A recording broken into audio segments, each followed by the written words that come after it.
ciidankii maka ka soo baxay iyo ciidankii hore waxa ugu weyn oo la isku hayay waxay ahayd yani waxa maamulka ma hal deegaan buu ahaa hal deegaan oo u dhaxeeya Ciraaq iyo Shaam duudooda ah hal meel kaliya ahaa oo laba ciidan isor fadhiyaan Xasan iyo Muawiya waxaad wax yar nooga sheegtaa yani waqtigoodaas ma heshiiyeen ma dagaalameen tanaasul miyaa dhacay cali markaas ra'yi ma ku darsaday dagaalkan hadda bilaama raba maya asaga cali markuu xilka la wareegay khilaafada uu la wareegay aragti siyaasadeed buu la yimid aragtidiisu raba markaas inuu fuliyo aragtida marka asaga uu hirgelinayay sida ahayd iyana waxaan isleeyahay waa qodobada ugu muhiimsan oo sharaxina maanta uu ku wareegayso waxa ka bilaabayna ciidankii maka ka soo baxay iyo ciidankii hore halkaas boontigaasaan ka bilaabaynaa markii ciidankii maka uu soo dhaqaaqay oo ay hogaaminaysay ummina Caaisha radiyallahu anha iyo Talha iyo Zubayr iyo Ya'la ay yimaadeen Basra waxay daba socdeen baan inuu raacayeen dadkii Uthman bin Affan dilay tuulooyinkooda ugu tagtagayeen waxa ugu weyn oo la isku hayay waxay ahayd yani waxa maamulka waxay ahayd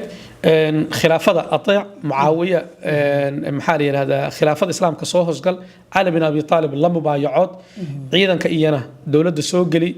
maxaa la yiraahdaa gobolka aad haysidna soo wareeji adu waxay Ali la mubaayacood xilka gobolka ay haysidna soo wareeji marka dagaalku ma hal magaalo ka dhacay mise magaalooyinka islaamka ma hal deegaan buu ahaa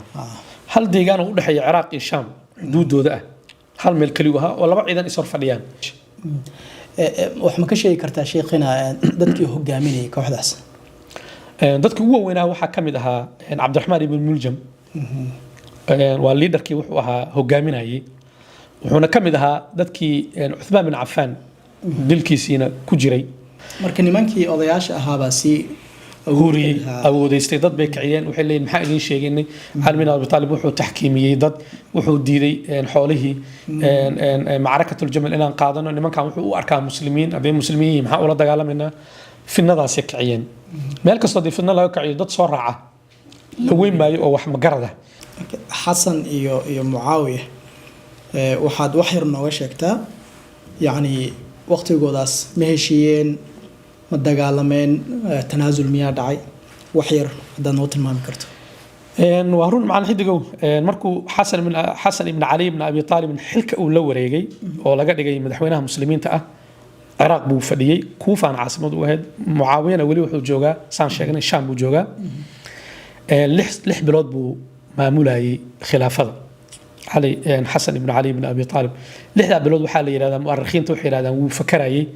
حسن بن علي بن أبي طالب مركو فكري وحا أصبح حسن بن علي بن أبي طالب نور قضب مهمة وقو أمديس وكل استي